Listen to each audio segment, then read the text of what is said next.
Mesdames, Messieurs, bonjour. Au-dessus du ciel des nuages gris, il y a toujours un coin de ciel bleu et le mauvais temps ajoute parfois du romanesque. Mademoiselle Josiane Delbert ne me démentira pas. Elle devait se marier hier à Grisol, dans le Tarn-et-Garonne, mais le fleuve est en crue et il avait isolé la maison de la fiancée. Ce sont des volontaires qui sont allés la chercher, elle et ses invités en barque, en somme un avant-goût des soirées de Venise. Cela dit, la météo n'est pas sans problème encore aujourd'hui et les vacances du Mardi Gras risquent encore d'être assez humides. Pierre Champetier. Oui, la zone pluvieuse qui s'étend en ce moment de la Vendée à la Flandre va balayer la moitié est de la France. Elle couvrira ce soir les Vosges, le Jura, le nord des Alpes et le nord-est du Massif central. Au-dessus de 1200 mètres, il y aura des chutes de neige. Ailleurs, temps variable avec l'éclaircie, quelques nuages à signaler au-dessus de la côte d'Azur, sauf à Nice. En revanche, du soleil sur l'ouest et le bassin aquitain. Le soleil sera d'ailleurs le bienvenu dans le sud-ouest car la situation commençait à être inquiétante. Voici la Garonne à Toulouse hier après-midi, le résultat de 3 jours de pluie. La côte était montée à 3,50 m, l'eau envahissant les berges. Heureusement, dès hier soir, la décrue s'est amorcée, mais il y a encore des risques. Dans le département du Gers, les dégâts sont hélas plus importants. À Auch notamment, tous les bas quartiers ont été inondés. Paradoxe, la ville est privée d'eau potable, les installations de pompage et de traitement des eaux ayant été noyées. Autre conséquence de l'inondation, des communications téléphoniques interrompues et des routes coupées, notamment à l'île Jourdain, à Lectoure, Marvezuire et Castello.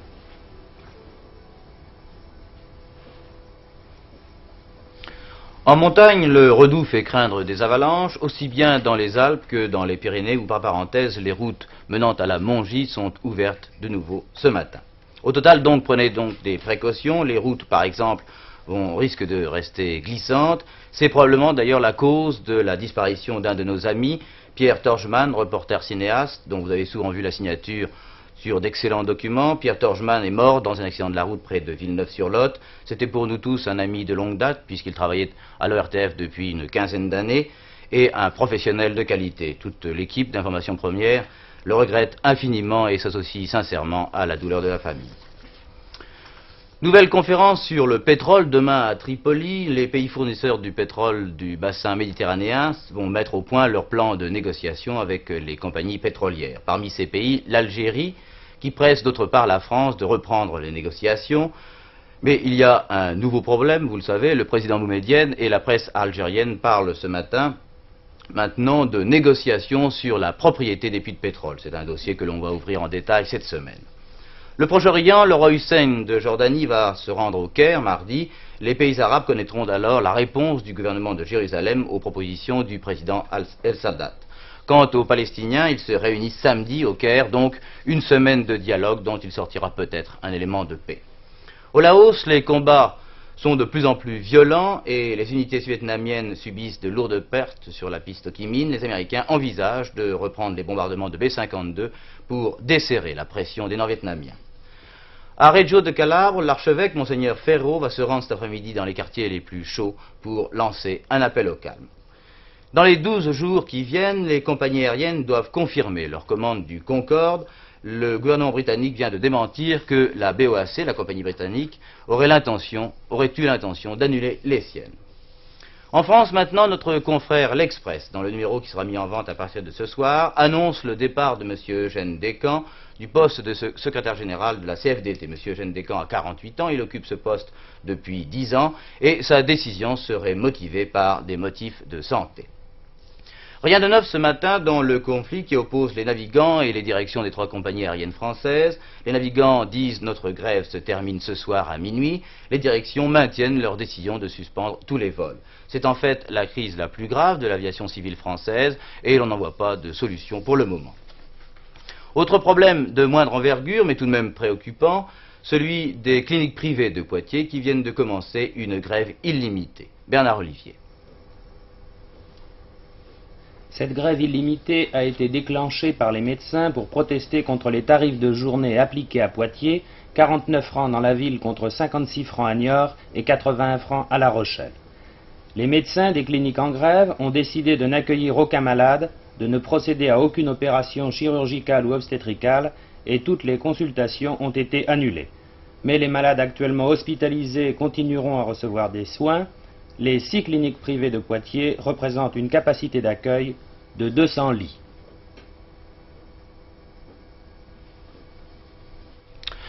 Autre chose, savez-vous exactement ce qu'est un vin d'appellation contrôlée? Je vous rappelle qu'en France, il y a en gros 3 grandes classifications. Les vins courants, dont la vente pose pas mal de problèmes cet an dernier, les vins délimités de qualité supérieure, l'échelon du dessus, et enfin les plus nobles, les vins d'appellation contrôlée. Et il arrive de temps à autre qu'un vin de moyenne qualité parvienne, après examen bien sûr, à pénétrer dans le club des grands, ceux que vous achetez peut-être pour la table du dimanche. C'est ce qui vient d'arriver au cru de Saint-Véran, dans le Mâconnais, et Louis Doucet est allé voir pourquoi et comment un vin pouvait changer de famille. Par décret du ministre de l'Agriculture, le Saint-Véran, qui était jusqu'à maintenant un vin un peu anonyme, dissimulé derrière l'étiquette Mâcon, vient d'accéder à la noblesse des appellations contrôlées. Appellation contrôlée, c'est un label déterminé par une réglementation rigoureuse. Il est très difficile de l'obtenir. Les vignerons de Saint-Véran ont attendu pendant 20 ans que le très sévère Institut national des appellations d'origine leur rende cette justice. Cette nouvelle appellation intéresse un certain nombre de communes qui sont situées à environ 15 km à l'ouest de Mâcon. Et vous pouvez remarquer que toutes ces communes encadrent l'appellation Pouilly-Fuissé. Oui, mais vous êtes très près du Beaujolais, je vois là. Nous sommes effectivement très près du Beaujolais, puisque Saint-Amour... Vous êtes même voisin, c'est la frontière. Très voisin. Oui. Le département s'arrête ici. Oui. Saint-Amour est un cru du Beaujolais, ce qui nous pose de graves problèmes pour la délimitation. Vous voyez ici, nous nous trouvons à la charnière des calcaires et des granitiques. En effet, comme vous voyez, c'est la route qui sépare. Mais deux natures de terrain peuvent être séparées comme ça par une route. Absolument. Du fait, c'est vraiment la charnière qui existe dans ces communes limitrophes du Pouilly-Fuissé et du Beaujolais. Alors ça, calcaire. Calcaire. C'est du Saint-Véran, et de l'autre côté, c'est du granit, Oui. et c'est du Beaujolais. Mais il y a mieux encore. Regardez bien. Tous les deux ici, nous sommes dans un champ de vigne, dans une vigne sans sentier. Vous êtes ici sur un terrain calcaire du Chardonnay qui s'appelle Saint-Véran. Et moi, ici, je suis sur un terrain granit qui est du Beaujolais. Mais pourtant, il n'y a pas de sentier à l'œil, rien ne le délimite. À l'œil, rien ne le délimite. C'est le terrain qui délimite la terre. C'est nous qui la piochons, qui remuons la terre, qui nous rendons compte de ce qui est le granit et le calcaire.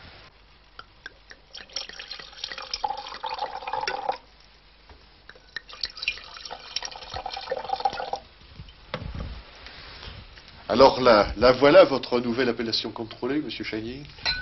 Et oui, c'est un Saint-Véran, dernier né 1970. Mais qu'est-ce qui justifie une nouvelle appellation contrôlée? Vous faisiez déjà partie du secteur des appellations contrôlées de Mâcon avant.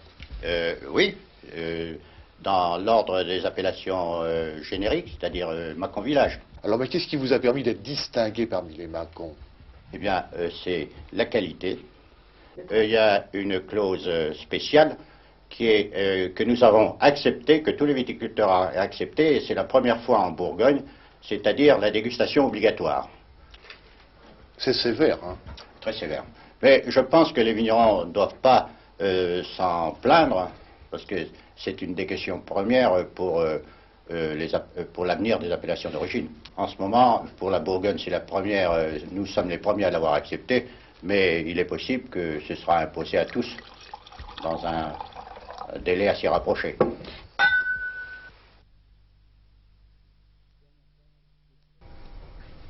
Dernière page, les sports maintenant. En ski d'abord, le slalom géant de Sugarloaf qui devait commencer hier a dû être retardé car les skis des Suisses avaient brûlé dans l'incendie de leur caravane. Il faudra donc attendre ce soir pour savoir si Gustavo Toeni maintient son avance sur Russell et Duvillard. En tennis, vous pourrez assister tout à l'heure à 14h30 dans Télé Dimanche à la finale des championnats internationaux de Lyon sur court couvert, championnats internationaux de France.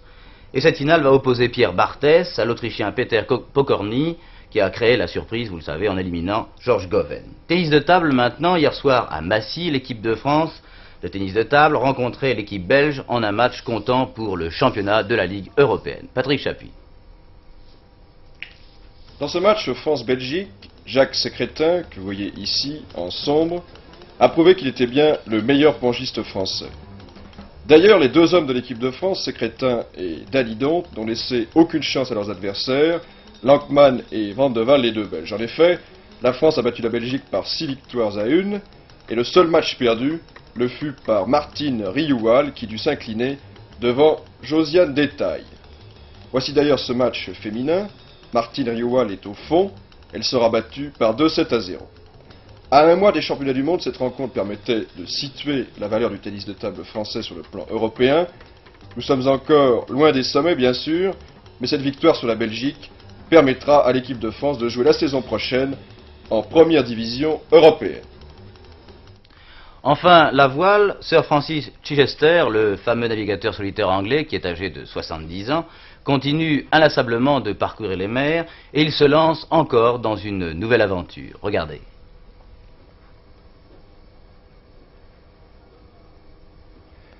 Sir Francis a fait cette fois un pari impossible, tenter de respecter une moyenne imposée à la voile, alors que tous les marins vous diront qu'avec le vent, on sait toujours quand on part, mais jamais quand on arrive. Pour cette tentative, Chichester a fait construire un nouveau bateau, un ketch de 29 tonnes qui s'appelle Gypsy Mod 5. Parti de Guinée portugaise en direction du Nicaragua, Chichester a échoué dans sa tentative de traversée de l'Atlantique à la moyenne de 350 km par jour. Chichester a toujours été l'homme des grands défis. S'il donne ici le départ d'une course aérienne Angleterre-Australie, c'est parce que dans sa jeunesse, il fut le premier à réaliser ce raid traversant en vol solo la mer de Tasmanie. Mais désormais, c'est en mer que Chichester vit ses plus belles aventures. Rappelez-vous, en 1960, il remporta la course transatlantique en solitaire, la même épreuve qui en 1964 révéla au monde le nom d'Éric Tabarly. Cette fois, après s'être reposé en compagnie de sa femme qui est à ses côtés, au Nicaragua, il repart vers l'Amérique du Sud, cap sur l'embouchure de l'Amazone, pour tenter de naviguer à cette fameuse moyenne de 200 000 par jour qui préoccupe tant Chichester. Chichester a choisi une période et un itinéraire favorable, rien de comparable avec les terribles conditions de navigation que vous voyez ici. Il y rencontra au Cap Horn lors de son tour du monde à la voile en 2 étapes, Plymouth-Sydney et retour. Vous voyez ici Chichester naviguant sur sa seule petite voile d'avant, qu'on appelle le tourmentin. Dans cette mer énorme, le bateau se défend bien, mais l'homme seul dans sa cabine doit alors tenter de s'alimenter, de prendre quelques repos pour faire face à une avarie toujours possible dans une pareille tempête. On comprend que les navigateurs solitaires soient les héros de notre siècle. Après son tour du monde, Chichester revint en Angleterre, il reçut à son retour à Plymouth l'ovation de l'Angleterre tout entière, il fut anobli par la reine Élisabeth. Aujourd'hui, Sir Francis continue, la mer est vraiment sa passion. 70 ans et toujours à la barre, la mer est une recette de longévité, à moins d'un coup de grain bien entendu. Voici, c'était l'essentiel de l'actualité de ce matin. C'est Étienne Moujotte qui vous présentera Télésoir aujourd'hui. Merci de nous avoir écoutés. Au revoir.